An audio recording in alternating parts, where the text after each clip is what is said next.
마가복음 2장 3절에서 12절 말씀. 이런 일을 도무지 보지 못하였다라는 제목으로 하나님 은혜를 함께 나누겠습니다. 최초의 인류가 있었겠죠. 어떻게 살았을까요? 성경에 등장하는 아담과 하와는 옷을 입지 않고 채식을 하며 살았던 것으로 되어 있습니다.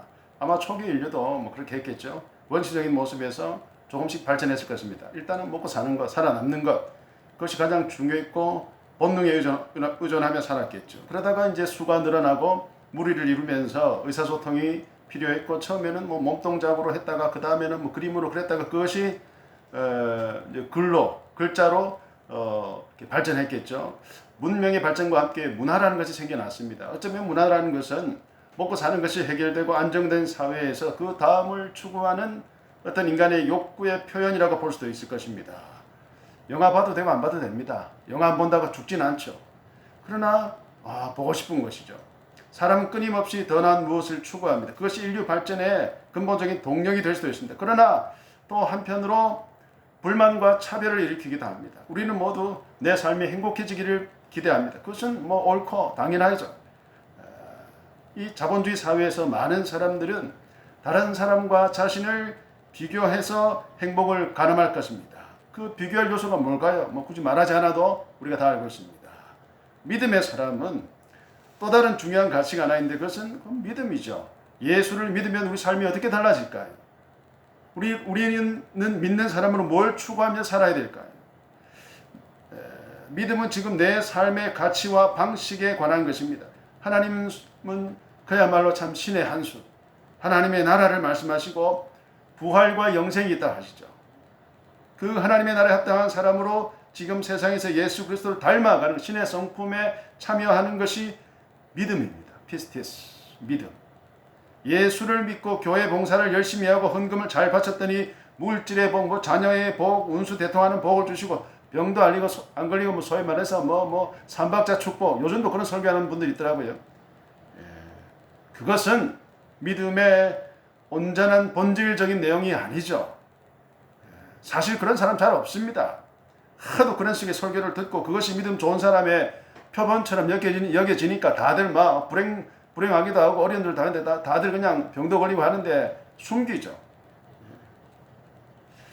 오늘 본문에 자기 힘으로 움직이지 못하는 중풍병자가 있습니다. 아주 병세가 심각한 모양입니다. 그 사람의 치료를 위해서 다른 사람들이 그 어깨에 메고 예수님께 데려왔습니다. 가까이 갈 수 없으니까 막 지붕을 뜯어가지고 천장에서 달아내려서 기어이 그 사람을 예수님 앞에 보냈다 그럽니다. 누구인지 그 중풍병자는 어떤 관계인지 모르지만 참 정성이 대단합니다. 예수님께서 그를 보시고 작은 자야 내 죄사함을 받았다 이렇게 말씀하시고 고쳐주셨습니다. 놀라운 일이 났죠. 그런데 이제 문제가 여기서부터 시작됩니다. 그 말을 들은 어떤 서기관들이 심중에 저 사람이 신성모독한다고 얘기했는데 예수께서 그 마음을 간파하시고 이런저런 말씀하셨습니다. 마가는 지금 예수께서 병 고치는 능력이 있으시다는 것을 목적으로 이 사건을 말하는 것이 아니죠. 예수 잘 믿으면 병 고침 받고 복 받는다는 식으로 이 본문을 물고 늘어지면 믿음은 무용지물이 되고 맙니다. 마가는 예수가 누구신가를 알리고 싶은 것입니다. 예수님이 가진 권세는 병 고치는 권세를 넘어서 죄를 사하신다는 겁니다. 죄를 사한다는 것은 그를 믿는 사람들의 삶을 변화시켜 나아가신다는 것을 의미합니다. 죄를 사함받은 사람은 이전의 죄된 모습을 인지하고 새로워져야 되겠죠. 그것이 믿음입니다. 4절 말씀. 무리들 때문에 예수께 데려갈 수 없으므로 그곳에 지붕을 뜯어 구멍을 내고 중풍병자가 누운 상을 달아내리니 아멘. 지금은 뭐 이렇게 조그만 아파트 이런 데 살고 있지만 제가 전에 일반 주택에 살았던 적이 있습니다. 섬에서 목회할 때 거기 사택이 이제 주택이었는데요. 옆으로 올라가면 옥상으로 올라가는 계단이 있습니다. 아침 새벽 기도를 마치고 거기 올라가면 그야말로 바다에서 해가 떠오르는 장관을 볼 수가 있습니다. 그 아름다운 광경이 아직도 눈에 선하네요. 꽤 됐는데 지금 예수께서 계신 집도 지붕으로 올라갈 수 있는 계단이 있었던 것 같습니다. 아마 꽤 힘이 들었을 것인데 용케도 어떻게 거기를 뚫고 올라갔고 지붕까지 뜯었습니다. 좀 너무 심한 거 아닌가요? 요즘은 장례식에서 관을 들고 옮기는 것을 한 4명, 6명 정도가 짝을 이루어서 하는데 대부분 화장을 하니까 동선이 길지도 않고 잠깐 1분, 2분 그때 뭐 발인할 때 잠깐 하고 뭐 화장터에서 이렇게 가서 잠깐 하면 됩니다. 그런데 매장을 하면 전에는 제 교육전사하고 할 때 그럴 때는 매장을 꽤 했습니다. 한 번은 저 부산에서 갑자기 교육전사로 섬길 때 담임 목사님 갑자기 돌아와 60대 중반밖에 안 됐는데 백두산 올라가셔서 심장마비를 매장을 하는데 비가 오는 거예요. 산을 올라가는데 주여 제가 운구위원이 되지 않게 주시오. 그때는 제 기도를 들어주셔가지고 다행히 하나님의 은혜로 운군을 하지 않았습니다. 가족들이 했겠죠.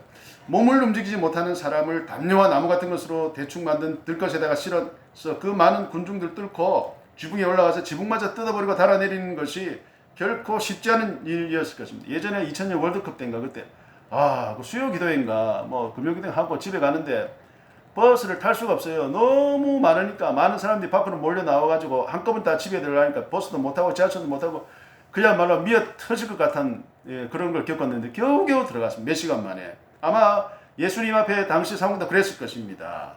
이 빽빽한 무리들 비집고 4명의 사람이 중풍병자를 기어이 예수님 앞으로 데려온 것을 마가가 강조합니다. 세상에 남이 지붕까지 이게 뜯어버렸다고 합니다. 아마 예수님이 먼지를 막 깜짝 놀라시고 먼지를 다 뒤집어 쓰셨겠죠? 아마 순간 아이씨 너무한가 이렇게 하실 수도 모릅니다. 마가는 왜 이렇게 약간은 비정상적이고 한편으로는 좀 억지스러운 상황을 기록할까요? 그것은 12절 마지막에 우리가 이런 일을 도무지 보지 못하였다는 것을 아주 극적으로 강조하기 위해서입니다.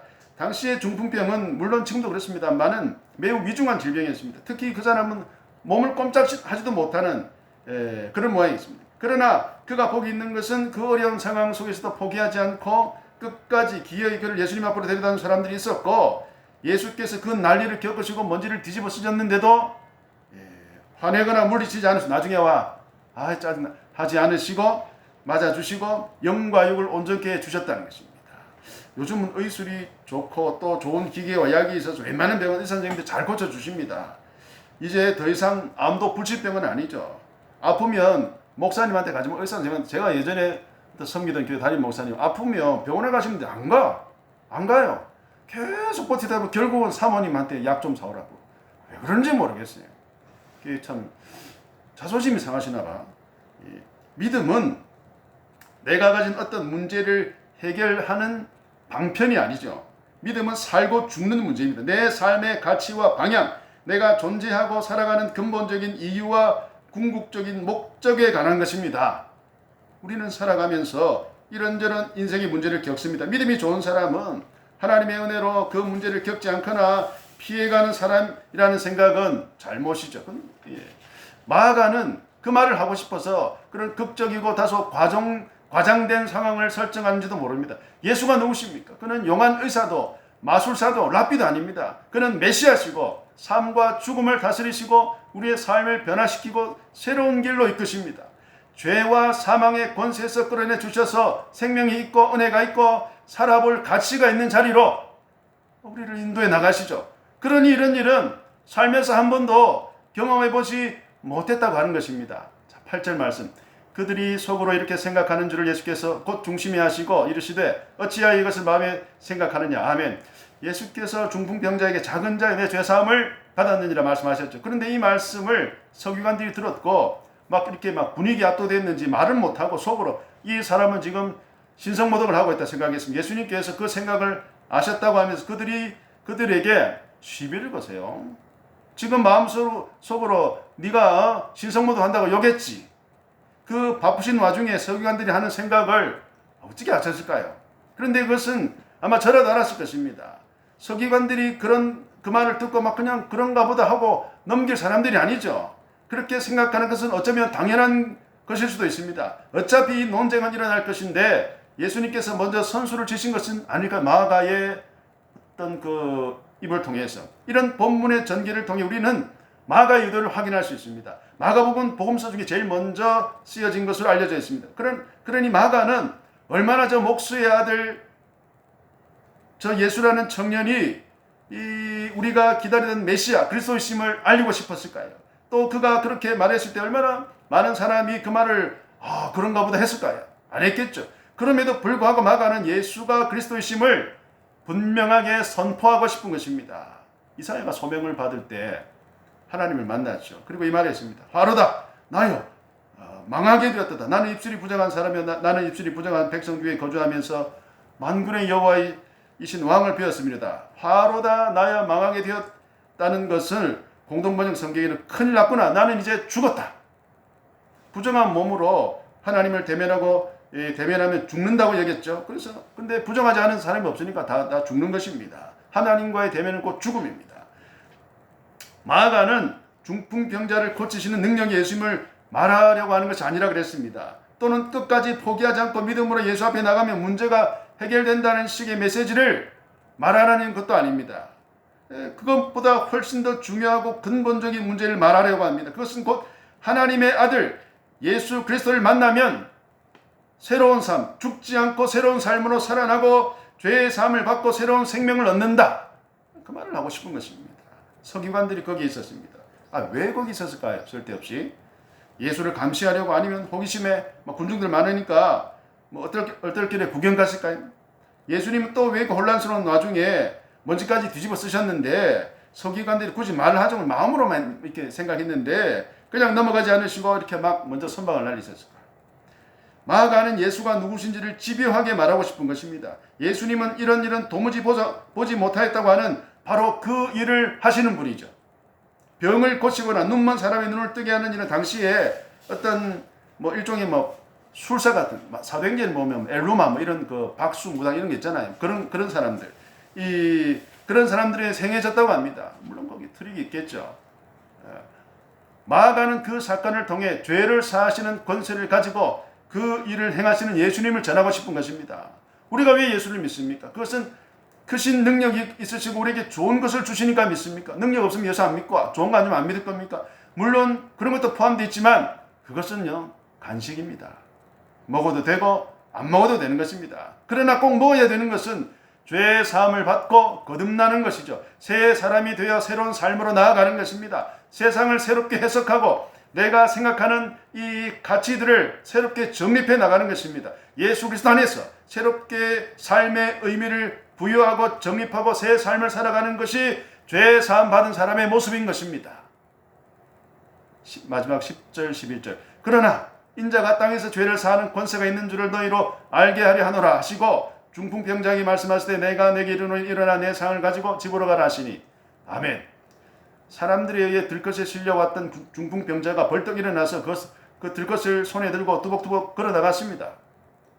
그것을 본 사람들이 다 놀라서 하나님께 영광을 돌리면서 우리가 이런 일을 도무지 보지 못하였다 이렇게 말했습니다. 예수님이 죄 사하는 권세가 있으시고 그 증거로 중풍병자를 일으키셨다고 마가는 이렇게 말하고 싶은 것입니다.